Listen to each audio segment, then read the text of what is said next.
It has often been observed that the war on terror is unwinnable.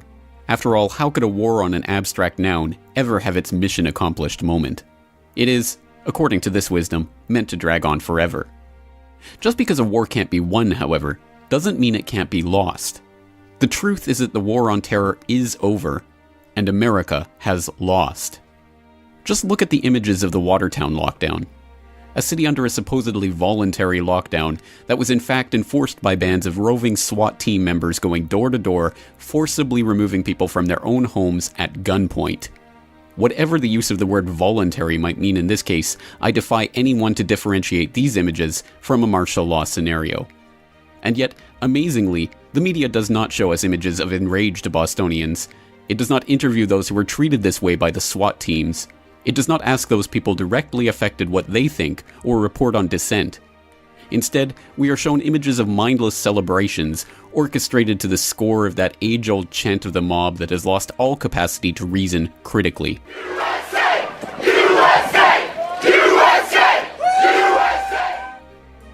Surely it is a mob far under the hypnotic spell of the mainstream fear programming that can cheer the destruction of their own rights.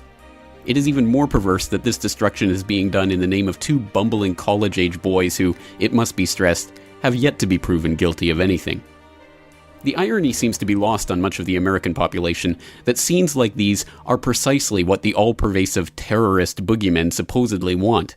A people so enslaved by the fear of their own shadow that the actions of two hapless misfits can cause such chaos and the disruption of so many people's lives.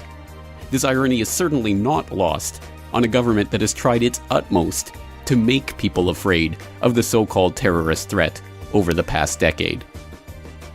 If you see something suspicious in the parking lot or in the store, say something immediately. Report suspicious activity to your local police or sheriff. They hate our freedoms, our freedom of religion, our freedom of speech, our freedom to vote and assemble and disagree with each other. If you remain in this immediate vicinity, you will be in violation of the Pennsylvania Crimes Code.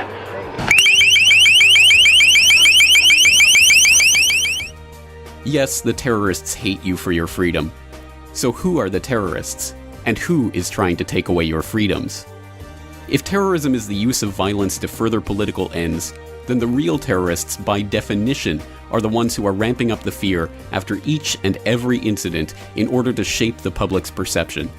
Has some shadowy group of scary bearded men with turbans really caused the American population to cower in fear at the first sign of a homemade explosive anywhere in the country?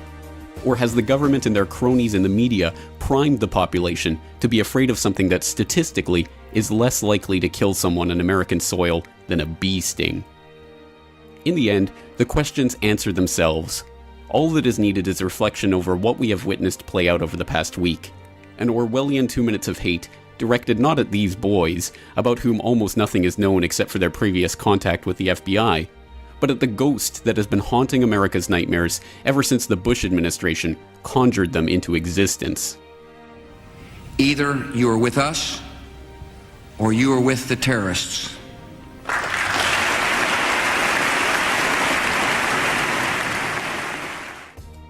These ghosts will continue to haunt the American population until they, and their like-minded allies around the world, choose to wake up from the nightmare.